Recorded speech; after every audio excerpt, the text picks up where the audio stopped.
speech gyakoze sigenda kwebuuza kubanga ajoogedde mwesiga ne byawandiise mbyesiga okujjako Nyandwe nga nnyoko yakunyigisa bbuza ne famire n'abalala eyo speech president gyakoze sinnalabayo mukulembeze wa Uganda yenna yali akoze speech eyo tabangayo uva ku bya presidential candidate sirabangayo president yenna yali akoze speech eyo ng'agikoze on behalf of that country kubanga nze nibulungi mu kunoonyereza n'okunoonyereza ebyabakulembeze speech ze baakolanga bagambanga Dr. Obote kyamufunisa doctorate eyo kwali kwogera Luzungu perfectly naye Oluzungu lwali teruna oluyambira Uganda wabula president statement zaakoze mu speech ye Nyando okujjako nga nnyoko yakunyigisa bbuza ne famiro n'abalanga muli basajja bagwagwa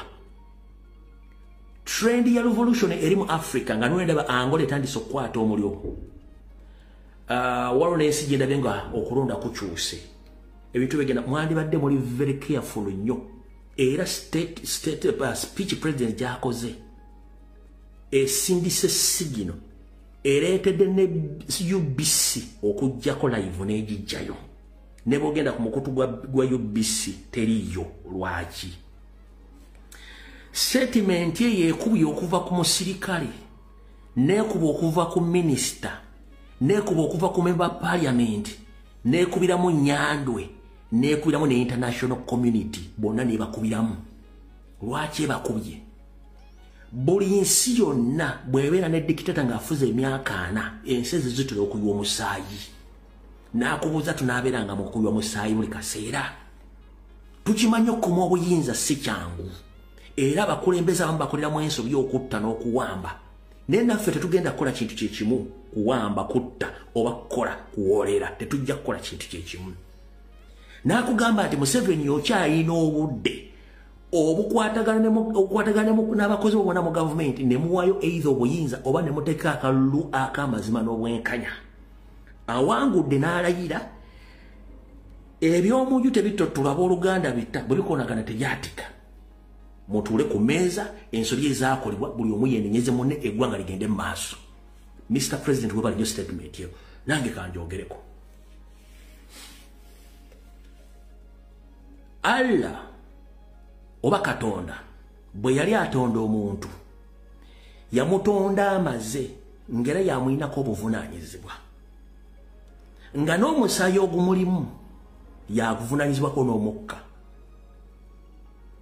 yensonga lwaki Katonda yalina obuvunaanyizibwa okutta omuntu seggwe muntu munno kutta muntu munno kubanga bw'otta omuntu oyo omusaayi guli ogumuvaamu gye bayita alufu ng'ewunya egenda ekolimira omuntu oyo eyamusse empaka kyova olaba nti buli muntu bw'atta omuntu atandika okubeera nga ali possessed n'emizimu gimugamba kutta talekaayo oyo sayansi mbadde temumanyi nabaana abantu bakola naye naffe tetugenda kukola kintu kye kimu tetwandiyagadde kulaba bannayuganda bannaffe nga twettiŋŋana olw'okuba twagala kukyusa buyinza tetwandiyagadde kunoonya baana bammwe nga mumaze otukolako ebikolobero nabo tubatte tetwandikyagadde kubanga nabo balina abaana balina abazzukulu tunaabeeramu ekyo tuli wano ku mitimbagano twogera ebigambo bino nga twagala Uganda empya erimu amateeka n'ebiragiro tewandibadde muntu alina buyinza kutta munne tewandibadde muntu alina buyinza kuwamba muntu munne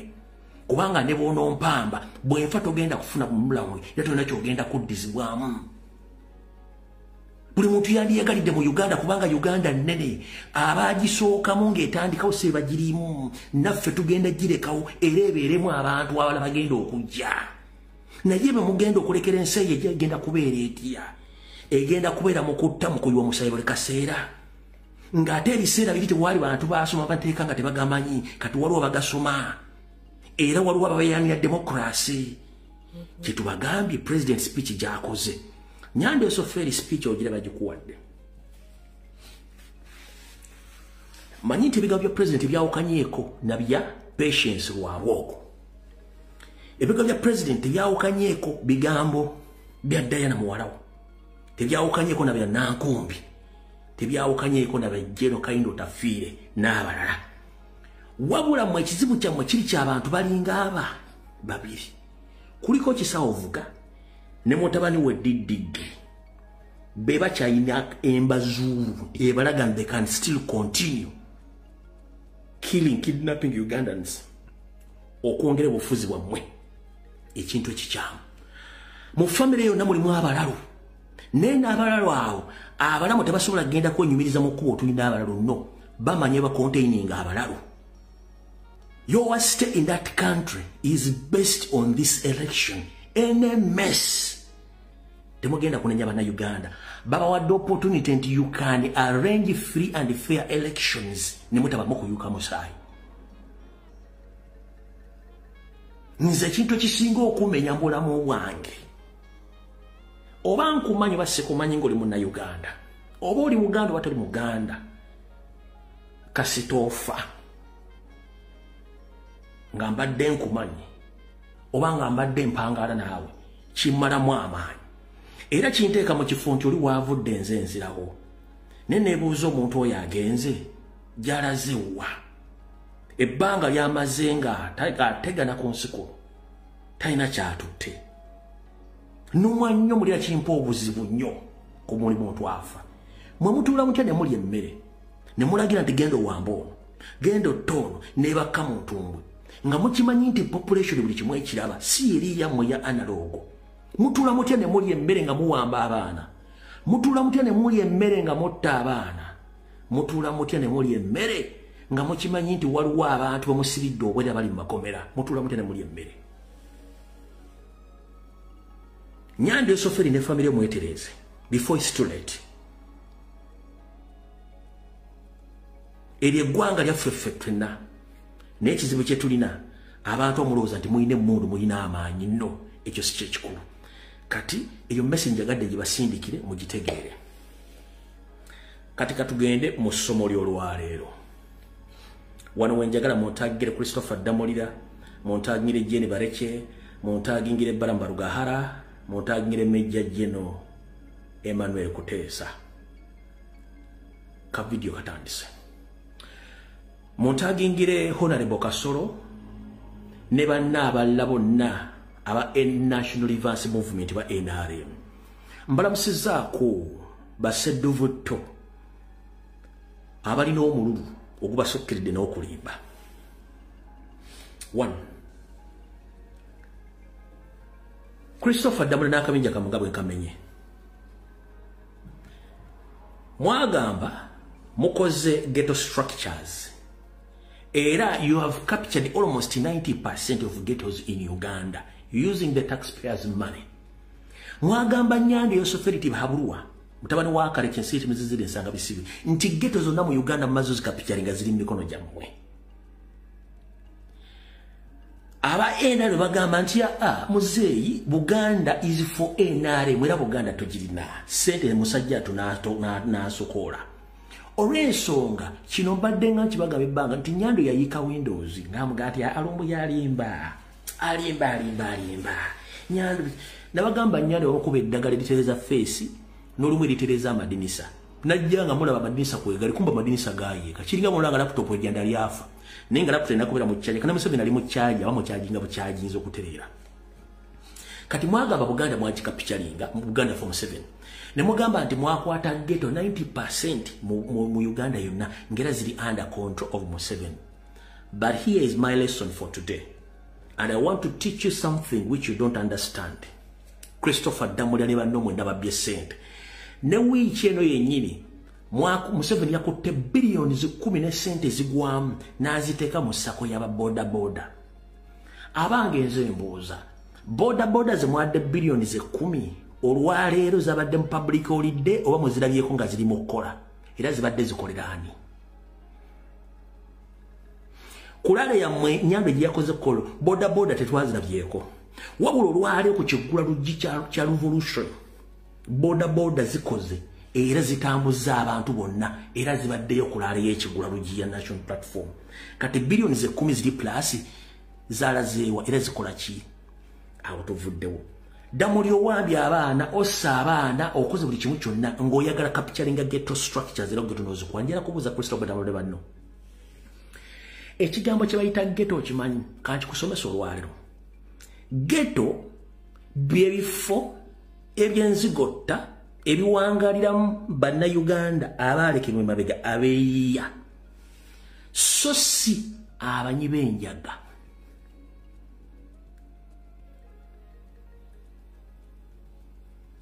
Tuli mu kusoma. Ghetto byebifo ebyenzigotta omuwangalira abantu abasigalira emabega ku lwa gavumenti nge baleeseko embeera embi so si banyi banjaga. Kati bwe mwagenda across the country ne munoonya abanyi b'enjaga ne mubalowoozesa nti ze ghetto structures zammwe abanyi b'enjaga ne mwerabira nti ghetto mubeeramu bantu. Kati olwalwo kye mulabye nateete egye bayita real ghetto. Those are the real ghettos. Balidda muleba mulina. Those are ganja smokers. Those are drug addicts, drug dealers. Those are non people who reside in ghettos. The people whom you've witnessed today at Nat or in Natet, those are the real ghetto people. Those are much tegedde njagadde nkibasomesa olwalwo kitegedde. Kati mwafira Museveni nti mwakola ghetto across the country nga mwe mugenze buli kyalo munoonyayo abanyi b'enjaga basatu bana be mukuŋŋanya ne bafula ghetto structures. No, a big no. Mutuula ku TV ne mukwata serezo munsolo mugenze buli ghetto gye mubadde munoonya strict banyi banjaga basatu bana bataano so si bantu babeera mu ghetto. Do you copy that? Museveni. From today onwards, let me be open and frank to you. You are in overstay with your family, plus your colleagues.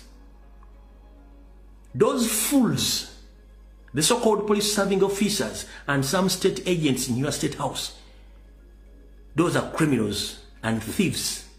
Those are corrupt officials. They lie to you about ghettos. For them, they went around collecting drug addicts. Because they don't know the real people who reside in ghettos. So whatever you've witnessed today in Inated, those are the ghetto people. You understand exactly what I'm saying. Those are the ghetto people. Not those drug addicts. Which Damolida, Jenny Koraje, and Baramu, plus Major General Emma Kotesa. They have been organizing and creating ghetto structures. They have conned you all along. They have been conning you. And they are still conning you. And they are taking billions of money. Ghetto are the places where the indigenous people, where they stay, because they were abandoned by the government programs across the country. So, your criminal officers, they lie to you that they are in contact with the ghetto. So now today you've witnessed the truth.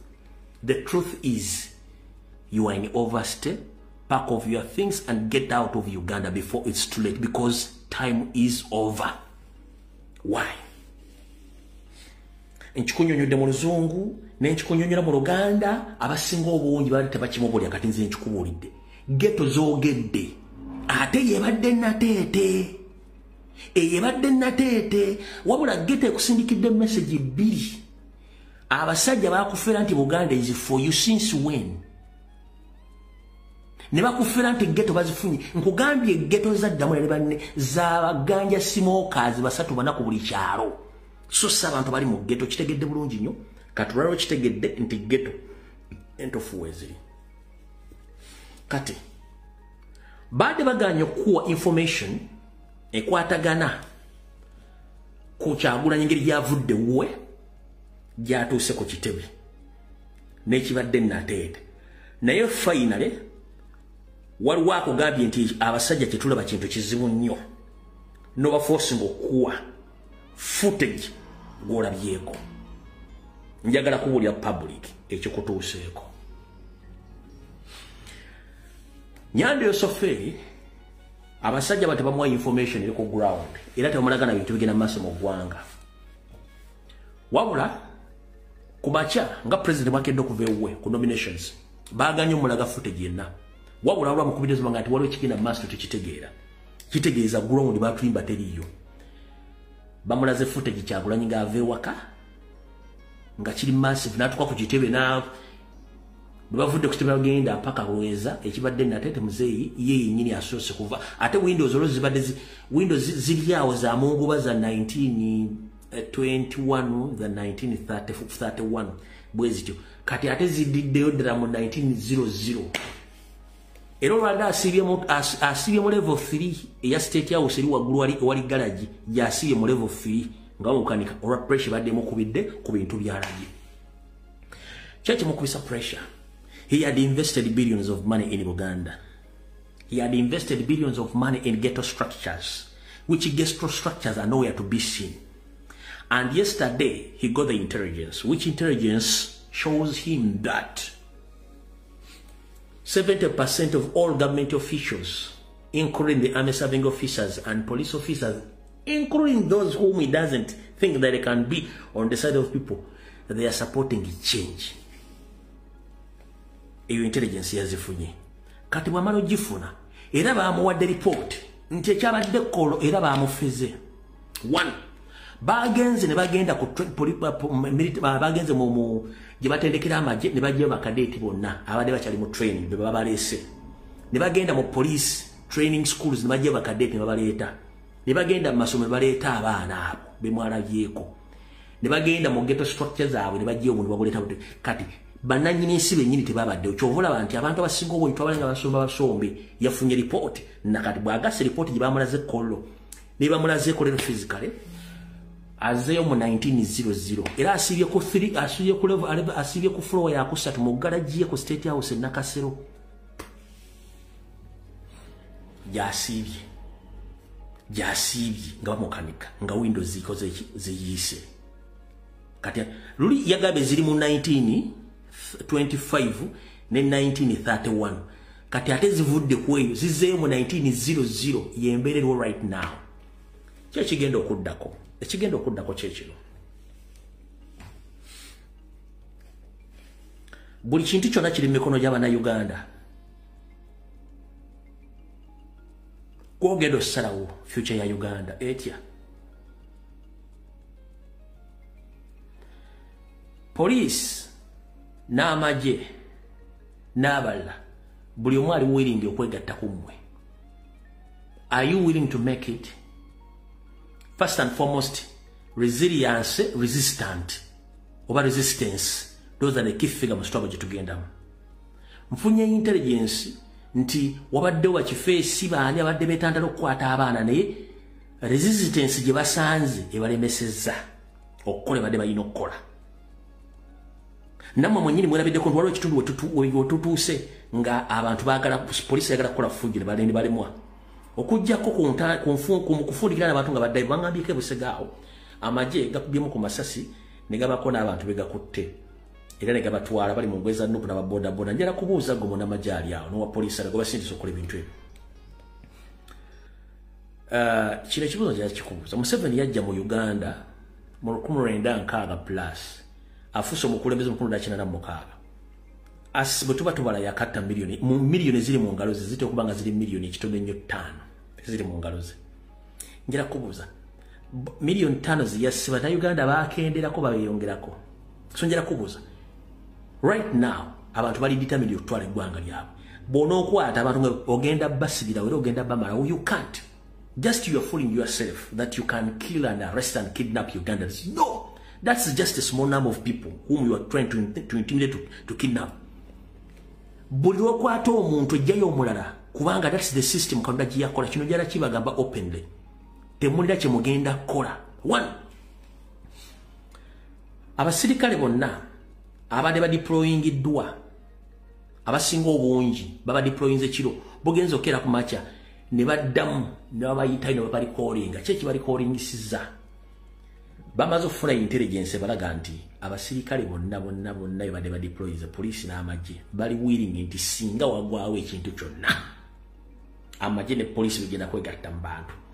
Nyandwe ne mutabani we diddigisaako ne Salimu Sale bagamba no mu balikolinge bonna ne balikolinge ne babasikisa abantu abalabadde ku makuba ago. Boba wetegereza nnyo wadde abapoliisi abali mu ngoye za poliisi ninga bataddeko masiki. Nga ne uniform ze balina mpya bambetegereza nga ne uniform ze balina mpya baba deployings wabula nabo oluvannyuma lw'okuba deployinga baba tunuddemu abantu abali ku Kyagulanyi ne Kyagulanyi yennyini ne batandika okuzza ebirowoozo byabwe ne komandi zikyusa zitya. Abantu bakola procession yaabwe freely tebalina go babbye tebalina go bakubye. Omusajja abakulembedde tayambadde bulletproof emikono gye giri open ayogera n'abantu talina gwayise abantu bajja gojja wa appetite n'obusungu obutandika okuba abantu tiyaggaasa oba amasasi. Ojja obusungu n'appetite obugenda okuba abantu amasasi ng'abakulembedde emikono giri mu bbanga. Asibye busibitaayi saati ye n'ateekako ekkooti n'empale ng'awoobera abantu. Ojjawa appetite egenda omukuba essasi oba okuba abantu batambula nabo nga gwe yambadde bulletproof nga n'okimanyi ne force bakutaddemu toli supposed kuzibeeramu neggwe ng'okola ensobi. Ladies and gentlemen, kansoke mbaga mu bakuuma ddembe abaagala okutabula eddembe. Nina intelligence kanjigambe eggwanga. Mr. President akino kiwulire bakomredi mwenna. Kamera zonna eziri mu Kampala mukono wa Kiso zonna ezirimu teziri under police, zonna ziri under SFC. Ne bw'ogenda ewali control center abambadde engoye za police bonna ba SFC. Kiki bazaagaza? 1. Bomu bwongo bwe bagamba nti bagenda kukola chaos ne footage bagenda moderating aleme kubeera kubabuza obujulizi. Kyekirowoozo kyabwe. Ngenda kutegeeza si buli wa poliisi ayambadde uniform nti wa poliisi abasinga ba SFC. Wabula ekintu kye bayita okutambula ng'oli mirembe nga tokoze fujjo kino kankibasomese mu kitegeero olwaleero. Bwe tujja no baga bujo nga tuwandika titles za demonstration baga it's a peaceful demonstration. Tulina kye tuyita peaceful procession. Teri musirikale nga wadde yakola ku training ya myezi 6 nga wadde yayika Windows asobola okuba essasi oba tiya gas mu peaceful procession. Wabula mwegendereze nnyo abantu be bagenda bateekamu abagenda okukola commotion n'okulumba poliisi n'amagye. Abantu abali funded by Major General Emma Kuteesa, Baron Barugahare, Damulya Christopher n'omukyala wa Enamugo nabagambye akola ku NRM oyo be bali sponsoring abantu abo. Jjo nabagambye ngenda baleetera footage w'abantu abo era footage wuuno. Abantu bano badde bannamyalo yemu kutiwo gye nabagambye gye bawadde ssente jjo okuva ku myala gy'omu Kisenyi ne mu Kampala era poliisi badde tebakwatako wadde amagye era babadde natete naye balemeddwa be bano wano wammanga. Bala bulungi nnyo era poliisi nabo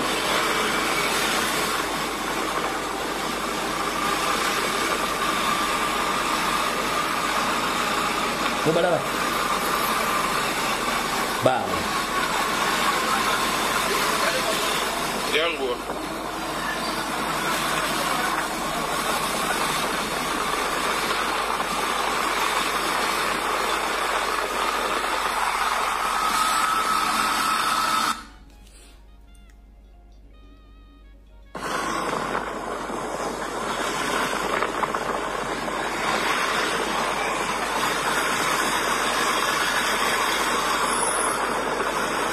mbalaba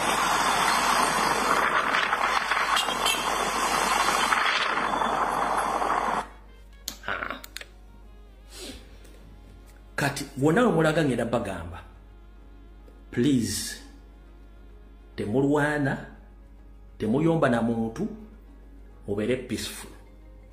Omuntu yenna alumba police oba alumba amagye n'ava mu procession ya feri peaceful n'agenda n'akola effujjo ze group ezo. Ze group ezo. Ffe tetwagala kuyiwa musaayi. Nenga tuyina obusobozi. Tetwagala kuyiwa musaayi. Nenga tuyina obusobozi. Twagala kwawukana ku nkola enkadde ebaddewo obusobozi weebuli. Ne twagala kwawukana ku nkola enkadde